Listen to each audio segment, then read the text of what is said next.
만드는 언론 여긴 국민 라디오.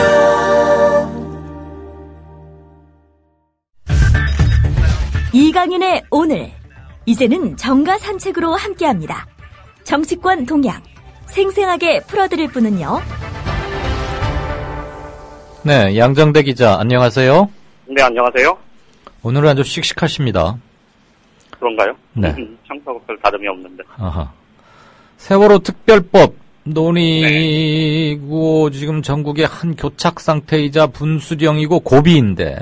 예. 새누리당은 자기들이 뽑아준, 그것도 상당한 표차로 만들어 놓은 당 대표를 뭐라 그럴까요? 뭐 이렇게 표현해도 되려나? 바보를 만들면서도 그냥 버팅긴다, 이런 이미지를 좀 주지 않나 싶어요.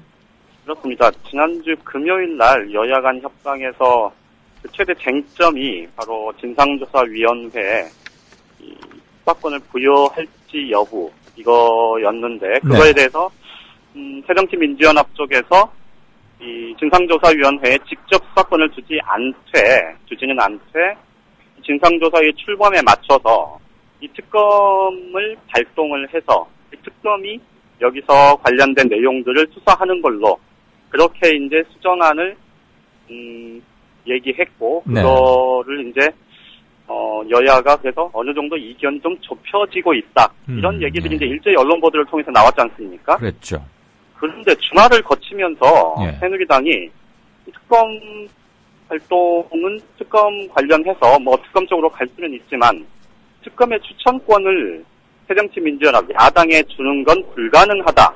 그건 현행법상으로도 불가능하고 그거는 뭐 정파성을 띌 수밖에 없어서 도저히 있을 수 없는 얘기다. 이렇게 반박을 하고 나섰는데 이게 이제 얘기 내막을 보면 김무성 새누리당 김무성 대표가 지난 16일이죠.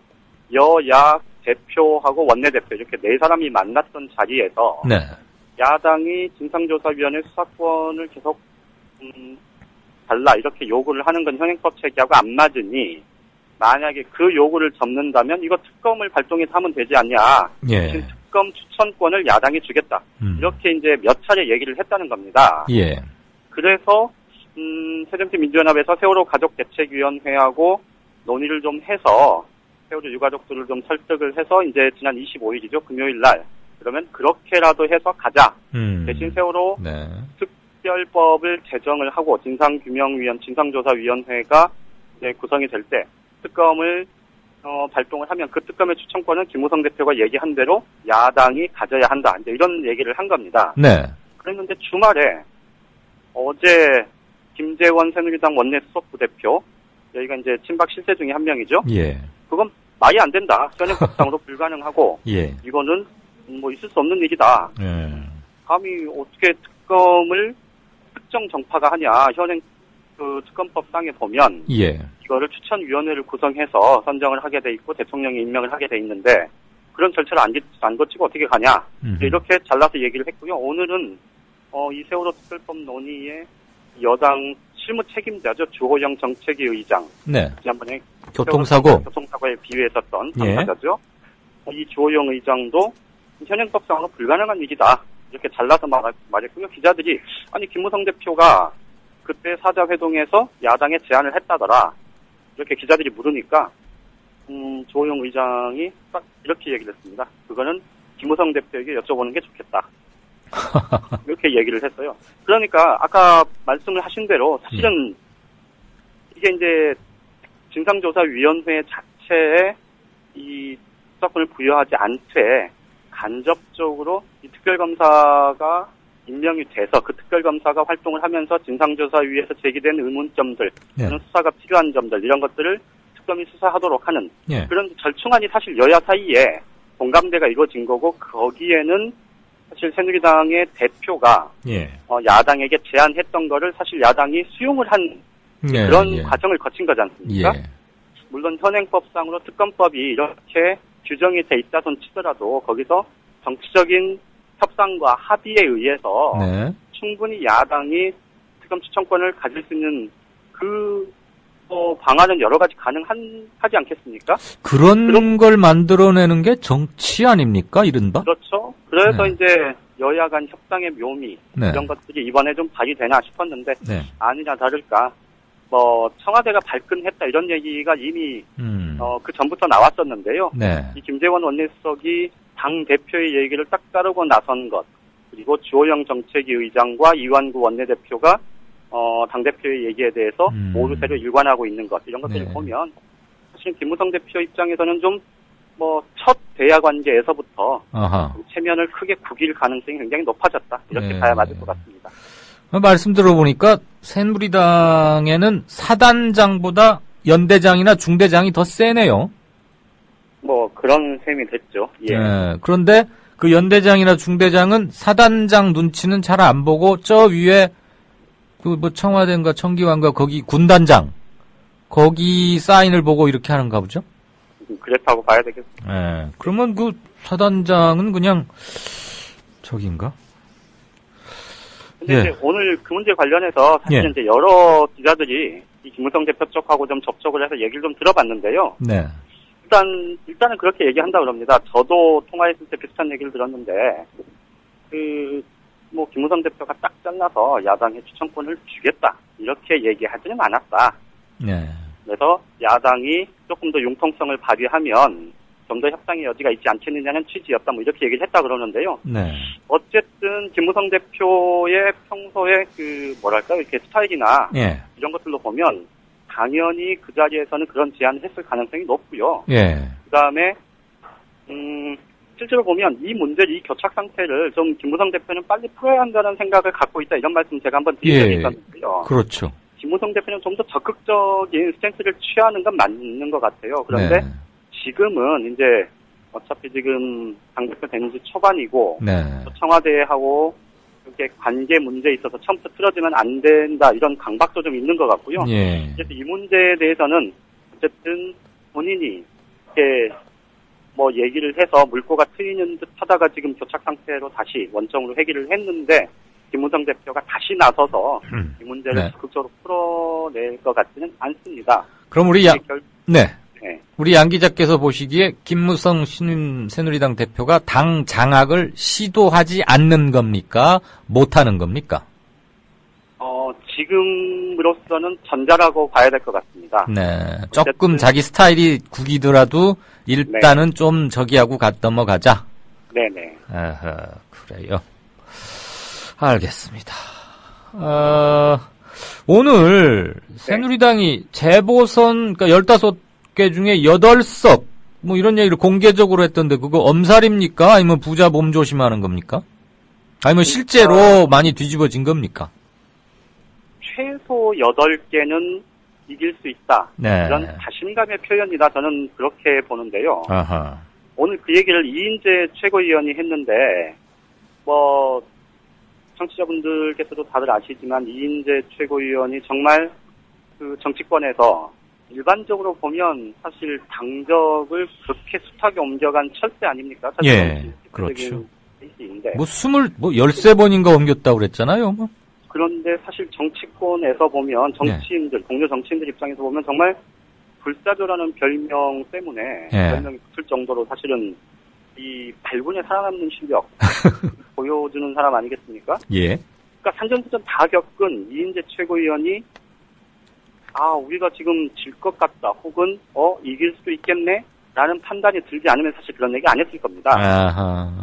그러니까 이인재 최고위원이 그 얘기를 했다는 건 결국은 8석 정도는 우리가 이길 수 있겠다라고 얘기한 거는 결국 15곳 중에서 8석이면 절반 이상 이기는 거잖아요. 그렇죠. 그렇게 되면 결국은 애초에 목표로 삼았던 4석을 통해서 국회 원내 과반을 유지하는 것은 물론이고 넘어서 아예 재보궐선거를 이길 수 있다. 이런 생각을 하고 있다는 것 아닙니까? 잠깐만요. 8석이라 그러면 지금 영남 쪽이 2석 아닙니까? 그렇죠. 그리고 이제 호남 쪽 4석 빼고 나면은 그러니까 비영호남이 9석인데 그 중에서 6개는 먹을 수 있다 이 말이잖아요. 그렇죠. 야, 그럼 압승이네요. 그래서 아까 사회자께서 이제 엄살 아니냐라는 말씀을 했던 거하고 좀 연관지어서 보면 안 되네 오히려. 사실은 지금 춘천권 3곳은 지금 새누리당이 굉장히 자신하고 있는 곳입니다. 바로 6사 선거 때는 아주 참패를 했는데. 근데 사실 육사 선거도 따지고 보면 예. 그 광역단체장 선거는 이겼지만 예. 사실 전체 표수 득표수를 생각해 보면요. 이번에 보면 광역 의원이나 예. 이 기초단체장들 보면 사실 새누리당이 진 선거가 아니에요. 그리고 얼굴 뽑는 선거에서만 졌다 이거군요. 그것도 그렇죠. 아슬아슬하게. 예. 그러다 보니까 그 최소한 그러니까 춘천권 세 곳에 대해서 자신감을 갖고 있음을 감안을 하면 네. 수도권 6개 중에서 최소 3곳은 이길 수 있다 이런 자신감을 갖고 있는 것 아닙니까? 그렇네요. 거기다가 지금 분위기 봐서는 뭐 한두 곳 더 할 수도 있다 이런 생각들을 일부에서 해요. 최소 8석이니까. 그렇죠. 물론 예. 최근에 이제 야권 후보 단일화가 됐고 특히 이제 야권 후보 단일화 자체가 아니라 예. 그 전후 과정에서 유병헌 씨 사체 발견 소식이 전해지면서 사실 검경 수사 그리고 네. 정부에 대한 불신, 무능에 대한 비판적인 여론 이런 것들이 이제 상승하고 있는 그런 거는 분명한데 네. 그렇더라도 그렇게 8석 자신 있게 얘기를 한다는 건 네. 그만큼 지금 새누리당이 뭐 이번 선거에서 좀 뭐랄까요 이렇게 대체로 좀 긍정적으로 보고 있다, 낙관적으로 보고 있다 이런 걸 반증한다 이렇게 말씀드릴 수 있는데 네. 오늘 아마 이제 많이들 사진으로 보셨을 거고 TV 화면을 통해서도 뭐 뉴스에서 보신 분도 있고 아마 보시게 될 텐데 오늘 새누리당 지도부가요. 네. 이 반바지에 반팔 티셔츠 반팔 입고 카우보이 모자도 쓰고 아침 회의를 했다는 것 아닙니까? 예. 그거 저는 보면서 무슨 생각이 들었냐면요. 예. 이게 그 옆에서 보기엔 네. 사실 굉장히 유치한 퍼포먼스 아닙니까? 유치하고 그렇죠. 정말 선거 때 되니까 별짓을 다 한다. 뭐 이런 생각이 들지만 예. 그런데 그거를요. 이 국회의원 배지를 3번, 4번 단 의원들이 한다는 거는 예. 그만큼 이번 선거를 우리가 이렇게라도 해서 혁신 이미지를 부각시켜야 한다는 그런 절박함이 있는 겁니다. 그렇게 저는 그렇게 그러는구나. 보였고요. 그래서 그러니까 우리가 보기에는 좀 유치하다. 선거 때 되니까 또 저러는구나라는 생각이 들지만 예. 실제 새누리당 지지층이나 혹은 무당파에는 새누리당의 변화의 몸부림 저는 이렇게 받아들일 공산이 저는 크다고 보고요. 이게 지금 새정치민주연합 지도부의 행보와 너무도 확연히 비교되는 네. 그런 대목이 있는 것 같아요. 어떤 사람은 제 얘기는 절대 아니고요. 네네. 방금 말씀하신 그 장면을 보고 어떤 사람이 그랬어요. 쇼하고 있네. 쇼하는 건 맞죠. X 하고 있네. 뭐 그랬는데 그건 아니죠. 제 얘기 아닙니다. 그냥 누가 그런 걸 저는 들었어요. 쇼하는 거 맞고요. 예. 굉장히 유치하게 뭐 GX 하는 것도 맞다 이렇게 볼 수 있는데 예. 그런데 문제는 실제로 그런 절박함을 표현한다는 거예요. 그 점에서 보면 새정치민주연합 지도부는 정말 이렇게 마이크 잡고 말로만 떠드는 거 말고는 사실 너무나 비교된다 저는 이렇게 보는데 심지어 새정치민주연합 지도부가요. 특히 두 공동대표가 서울 동작을에 지금 한 번도 가지 않았지 않습니까? 그 왜 안 간대요 참? 저는 정말 두 공동대표를 만나면 노회찬 후보가 정의당이라서 그 살짝 마음이 빈정상해서 그러는 거예요? 뭐예요? 뭐 그런 건지 어떤 건지 뭐 저도 내막은 잘 모르겠습니다만 어쨌든 그러니까 가장 풍부처 이곳도 그 재보궐선거에서 가장 상징성도 있는 곳이고 그렇죠. 거기다가 이 야권연대를 통해서 이 물꼬를 조금 바꿔놓는 계기를 마련한 곳 아닙니까? 그럼요. 이번에 사전투표에서도 제일 높게 나오지 않았습니까? 그렇죠. 그러면 거기에 집중을 하면서 이 야권 전반에 좀 분위기를 업시키는 교두보로 적극 삼아야 되는 것 아니겠습니까? 그렇죠. 그 점에서 보도 아까 말씀드렸듯이 지금 여야 지도부의 이 행보 이런 것들은 좀 너무나 대조적이어서 맞아. 앞으로 하나의 또 평가의 잣대가 되지 않을까 싶은 생각입니다. 아무튼 새정년은 선거 끝나고 나면 조용하지가 않을 것 같아요. 선거 결과 어떻게 나오느냐에 관계없이. 근데 성적까지 나쁘면은 이거 뭐 아주 파열음이 증폭되지 않겠어요? 근데 아마 성적이 또 육사 지방선거 비슷하게 누가 이겼다, 누가 졌다 이렇게 딱 얘기할 수 없는 그런 상황이 돼서 지금의 어정쩡함으로 또 내년 3월까지 또 넘어간다. 가게 되면 그게 어떻게 보면 또 최악의 상황일 수도 있겠죠. 8대7, 만약에 8대7이나 9대6 나온다면 8이나 9가 이제 새누리라고 치고 그럼 이제 새정치연합은 우리가 원래는 5석밖에 없었으니까 원래에 비하면 뭐 한두 세 더 빼앗아 온 거다 또 이렇게 말할지도 모르겠네요. 그렇게 말하고 나오겠죠. 예. 그건 그렇고. 그나저나 그 새정치연합은 대표가 2명이나 되니까 한 명은 여기 가고 한 명은 동작도 가고 그러면 되지. 원래 저 수원 가는 버스를 다 사당역 앞에서 타잖아요. 그렇죠. 동작에 가서 이렇게 해야 수원도 저 지지해 주는 건데 왜 가까운 동작은 놔두고 수원에만 갈까? 제가 뭘 잘 몰라요, 역시. 저기 조금 길어지는데 우리 청취자 질문 하나만 좀 해결해 주세요. 돌발 퀴즈에 강한 양정대 기자. 근데 이거 정치부 기자한테 이런 거 묻는 거가 조금 좀 그렇긴 한데 아마 자기 지금 우리 양 기자의 그 주요 담당 범위 이른바 뭐 일본말로 뭐 나와바리라고 하든가 그거 아니기 때문에 소상하게 말씀 못 하시더라도 청취자들이 타박은 전혀 안 하실 거라고 믿어요. 네.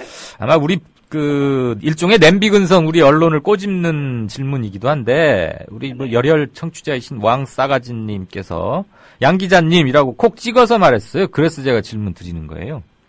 국방부 부정선거건이나 새누리당 박상은 의원 건, 인천에 그 돈 많은 의원, 그다음에 MB의 BBK 이것들 지금 검찰에서 수사하고 있나요? 되게 궁금해요. 이렇게 물어주셨어요. 일단 박상은 의원 건은 지금 검찰에서 수사하고 있고요. 예. 검찰에서 수사가 지금 어느 정도 진척이 되고 있는지에 대해서는 뭐 알려지진 않았는데 지금 거기는 고소고발이 일부 있었고 그리고 또 검찰에서 인지한 것도 있고요. 그래서 검찰 수사가 이루어지고 있고 그 BBK 건은 잘 모르겠습니다. 거기는 뭐 관련 수사가 현재도 진행되고 있는지에 대해서는 잘 모르겠고요. 저도 들은 바가 없어요. 네. 그리고 아까 뭐 하나 더 뭐 말씀하셨어요? 그 국방부 저 선거 개입 사건. 그거는 최근에 발표가 하나 있었지 않습니까? 뭐 연재욱 사령관인가 누구 뭐 있었지. 네, 그게 이제 조직적으로 이루어진 거다. 그런 발표가 있었고 그 관련한 사건은 뭐 제가 알기로는 이 검찰에서 수사를 계속하는 걸로 알고 있습니다. 그렇군요. 예. 잘 알겠습니다. 역시 또 이건 근데 솔직히 제가 적극적으로 취재하는 영역이 아니어서 맞아요. 그리고 검찰 수사 상황 같은 것은 사실 검찰을 출입하지 않으면 특별히 안테나를 세우지 않는 한 소상히 아는 것 자체가 대단히 힘들죠. 어쨌거나 뭐 돌발 퀴즈에도 강한 팬이 많은 양정대 기자 잘 들었습니다. 예, 고맙습니다. 고맙습니다. 지금까지 한국일보 양정대 기자였습니다. 국민라디오 지지하는 4가지 방법 아시나요? 다운로드하기, 별점 주기, 댓글 달기, 구독하기. 국민라디오를 보다 많은 이들에게 전할 수 있는 가장 손쉬운 방법. 다운로드하기, 별점 주기, 댓글 달기, 구독하기. 잊지 마세요. 다운로드하기, 별점 주기, 댓글 달기, 구독하기.